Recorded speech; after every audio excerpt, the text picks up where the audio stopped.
Hey guys, and welcome back to the first video of 2021. Today we are kicking it off with a banger. We are going to make the Jeep a little bit more beefy. And you might be asking yourself, Jacob, how are we gonna make the Jeep more beefier? Well, we're gonna be putting a WJ2 Westin front bumper on that bad boy. Right now I am on my way to Lowe's to pick up a few things that we're gonna need for this today. Well, actually one thing that we're gonna need for it today. And then we will head back over and get started on it.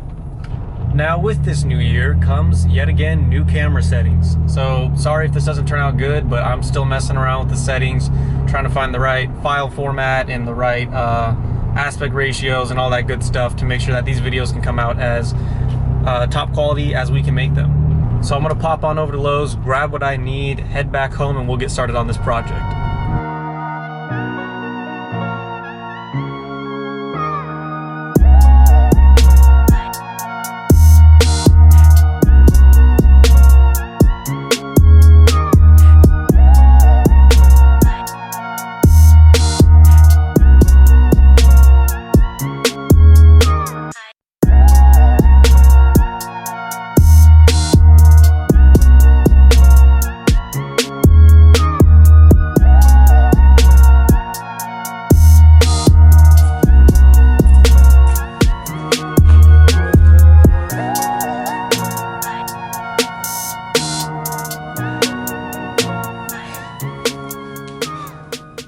If it looked like I was struggling carrying this, it's because I was. This is a heavy bumper for somebody as skinny as me. Alright, now that we're back home, we got everything laid out, ready to go. Let's start by taking off this old bumper. So typically, if you're rocking a stock Jeep, I think there's going to be like a wind or a splash guard right here covering the undercarriage a little bit. So since we already have that off, next thing to do would be to take this off for easier access on the back side of the bumper to get the bolts off. And we're also going to be taking this guard off right here to get, again, easier access on the backside. I've noticed that a lot of newer vehicles like Bryson's truck and this Jeep really enjoy the use of these pop clips, and I don't mind them at all. They're actually really easy to get out, but this Jeep has a lot of them on it. So we're going to start by taking off these two pop clips so we can get this guard out.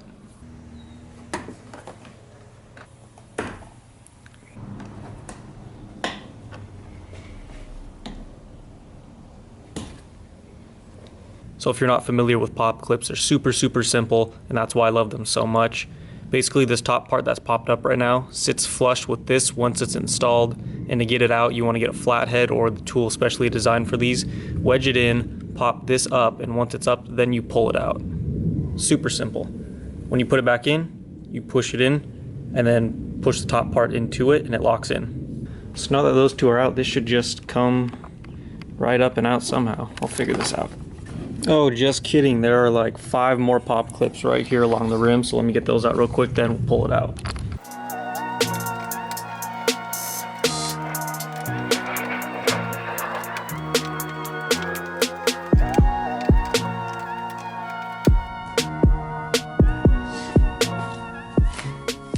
Alright, so there were 6 on that front part, so in a total of 8 holding in that guard.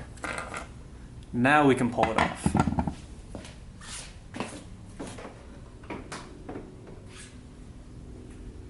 Okay, so with this now off, we have easy access to the back side from the top. So now let's get this off so we can have easy access from the bottom.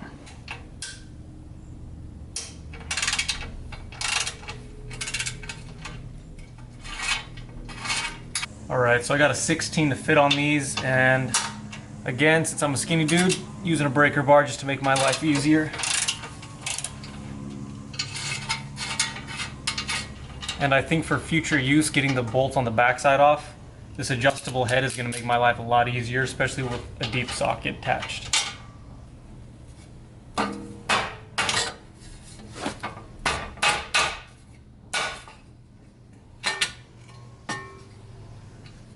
So yeah, simple as that. Once those 2 bolts come off, you got these little prongs right here that are going to hook in up here. So you just want to smack it up a bit to get them unhooked. So we now have the top clear, bottom clear, a lot of access to get to the back side. But before we continue on with removing this bumper, we have to make sure to disconnect the fog lights so we don't rip that harness out. So to my knowledge, the difference between a JK and a JL, when it comes to the fog lights is the JL switched to one plug for both fog lights up front, so this is the only one you have to disconnect, which is on the passenger side.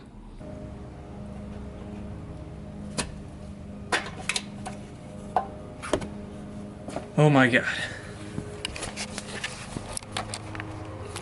Okay, so that tab is very difficult to push in and maneuver by yourself, so I just used a screwdriver without the screw attachment in to just press it in while I pulled the plug out. But now that this harness is disconnected, we can go ahead and remove the bumper and not have to worry about ripping that whole thing out. So now that we have the top open, the bottom open, and the fog light harness disconnected, we can get underneath and start to disconnect the 8 bolts holding this bumper on.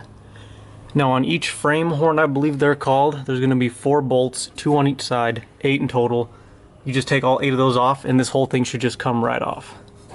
Now it's going to be pretty hard to show you guys from under here while trying to work on it, but I'll try the best I can. In future videos, I think I might just use a GoPro for tight areas like this, just so I could be hands-free and it's a smaller camera to fit in here. But anyways, let's just take these off, get this bumper off, and get cracking on the new one. So I glorified the use of the breaker bar way too soon, because you need an 18mm socket to fit the bolts on the back side of the bumper, and my 18mm socket only fits the 1/2 inch wrench, and this is a 3/8, so I'm gonna have to muscle it with a normal wrench, and hopefully I can make the angles work.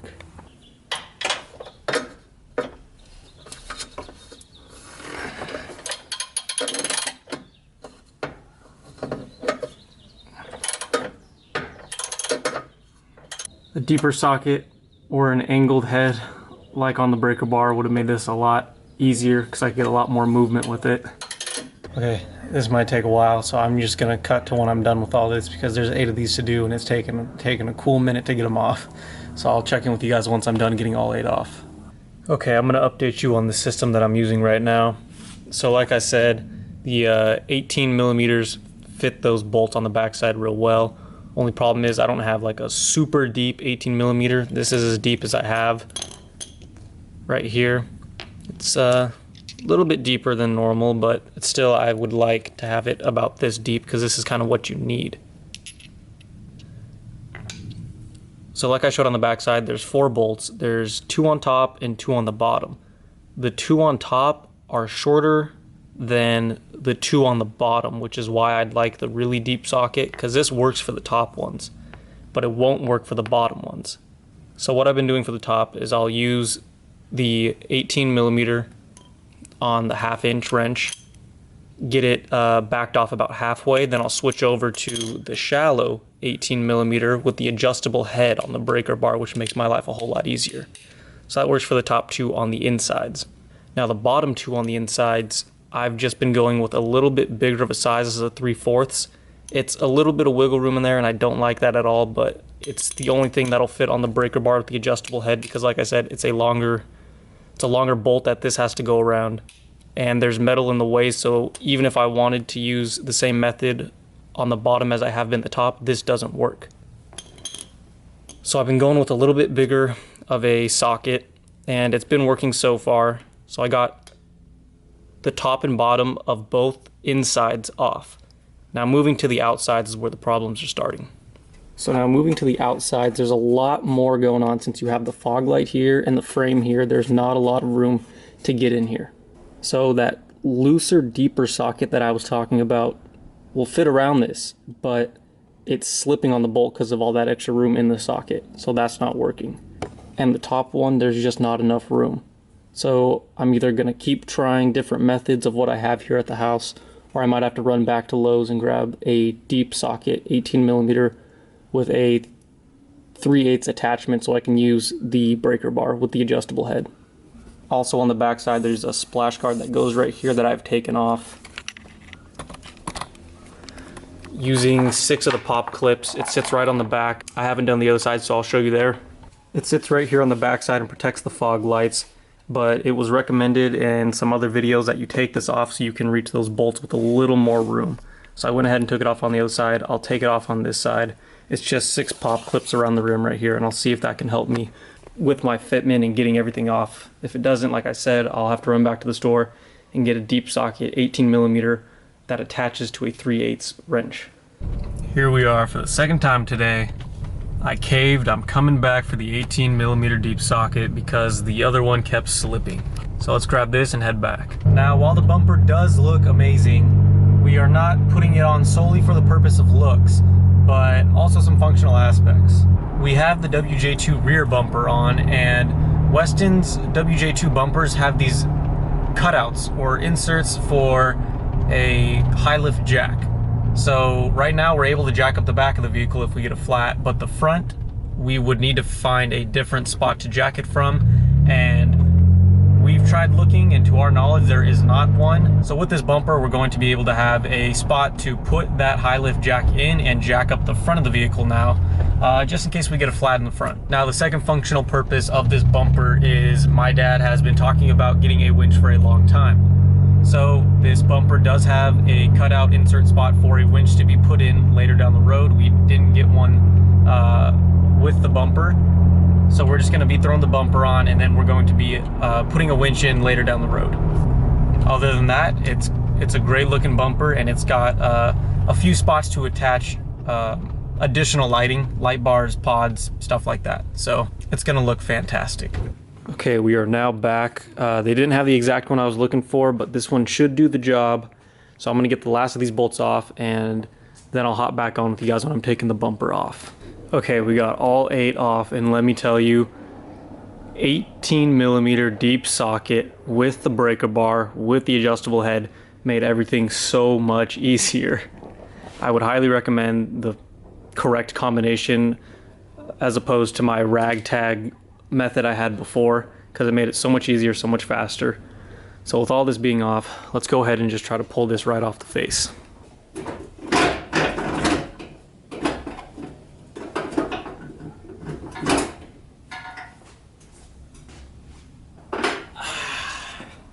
Looky here, got her off. So now that it's off, we can get a little bit better of a look of what I was doing on the back side. Basically just taking the 4 bolts off on these right here. We'll flip this over gently. It's got these 4 on the back side. So like I was saying, these bottom ones are a little bit longer than the top ones, and once you get to the inside, you're stuck between this bar right here and the lighting, so you have a very small amount of room to work with. So with this being off, let's go ahead and start throwing on this one.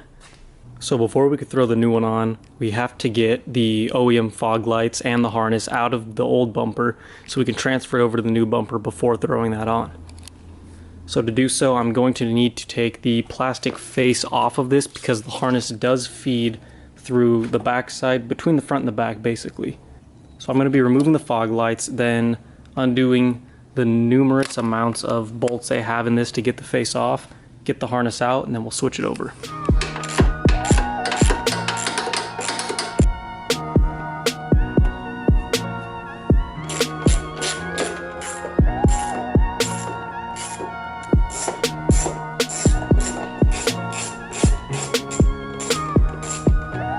That would have been so much easier with power tools.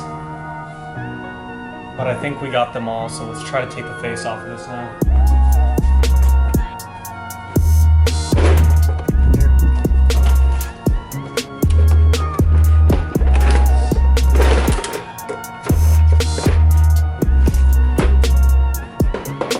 Now with this off, let's go ahead and try to just pop all these pop clips out holding in the harness.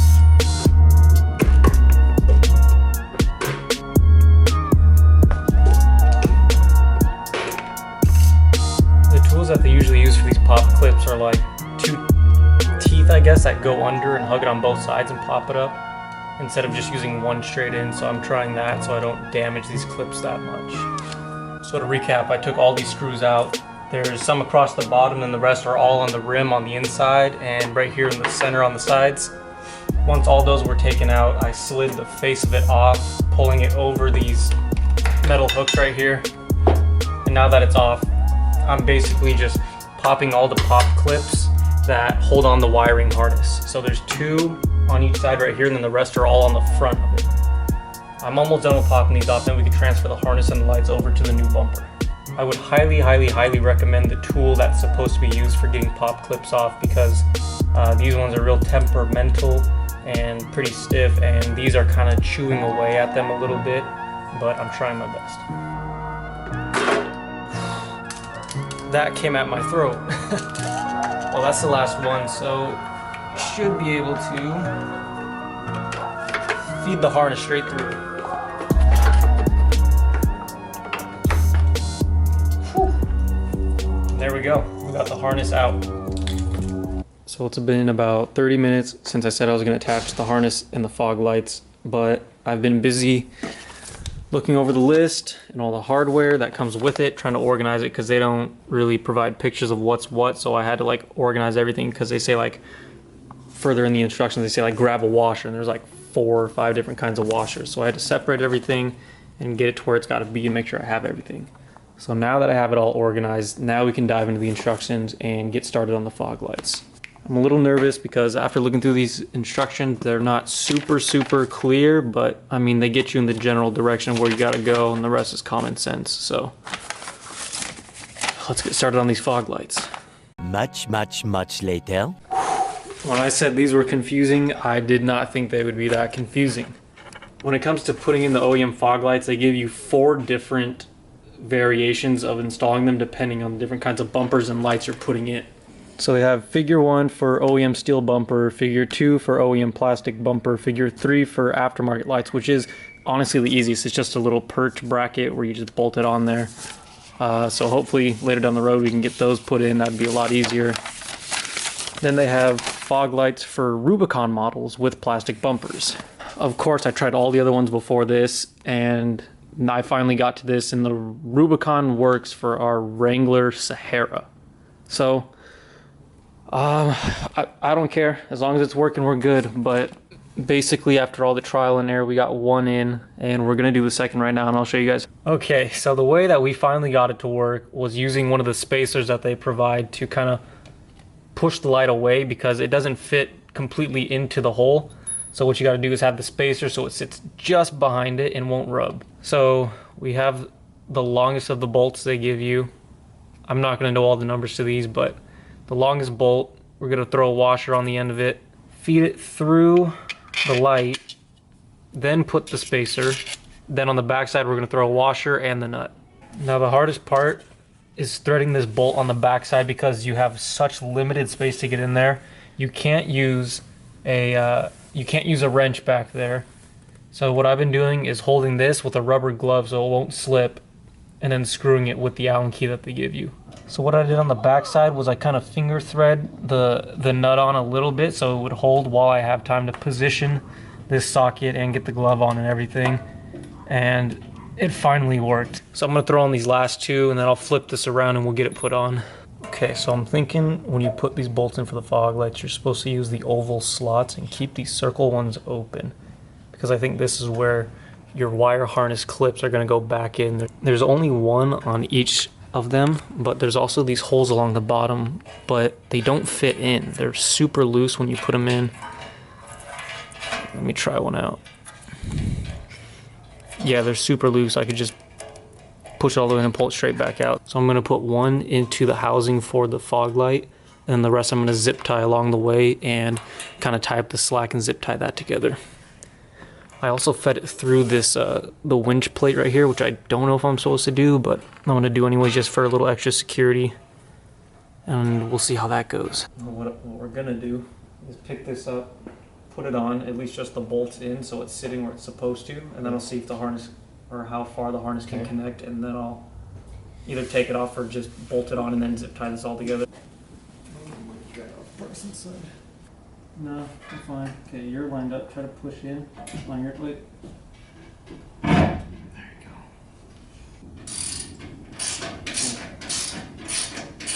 go. Okay, so I found another thing that's upsetting me a little bit, but I'm trying to have it not get to me. So in the instructions, they're very brief. They just tell you, use the supplied hardware to secure the bumper to the vehicle, and they show you which hardware to use and everything, but they don't put torque specs, and that's something that I usually don't care about too much. I'll just tighten it till it's tight, but when it comes to a bumper that's going to be utilizing a winch in the future, I don't want to be, kind of not caring about the torque specs. I'd rather have the specific torque specs, and I got the torque wrench and I want it right, so when I'm using the winch everything works properly. But they don't have the torque specs in there. They put torque specs for other things like the additional light bar brackets you could put on down here, but they don't put it for the actual bumper, which is kind of upsetting because I think I just over torqued the hell out of 2 of these bolts going in. So I'm gonna have to call them tomorrow, find out if they have recommendations for torque specs or how tight to do it, and then probably buy new hardware if this is close to breaking because I over torqued it a lot. Alright, this is a quick little cutaway. It's the next day now, but I called Westin customer support this afternoon and asked them if they had a recommendation on the torquing for the bolts that go to the frame.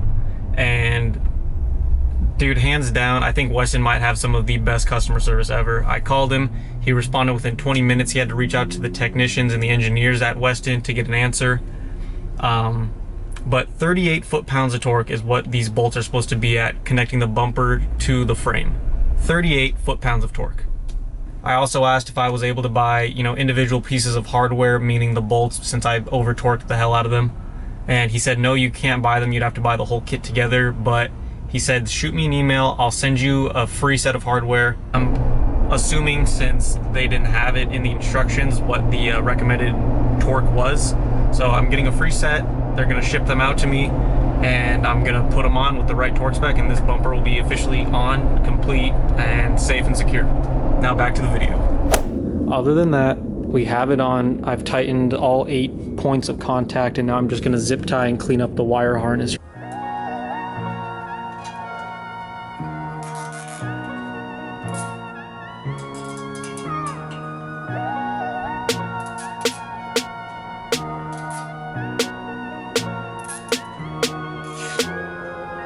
Starting here, started to zip tie and pulled it tight, got it against the bumper and used all the holes that are in the bottom, such as these ones, and pulled it right here into the corner, and zip tied all the way down and cuts up into where the, I'm assuming where the winch wires go.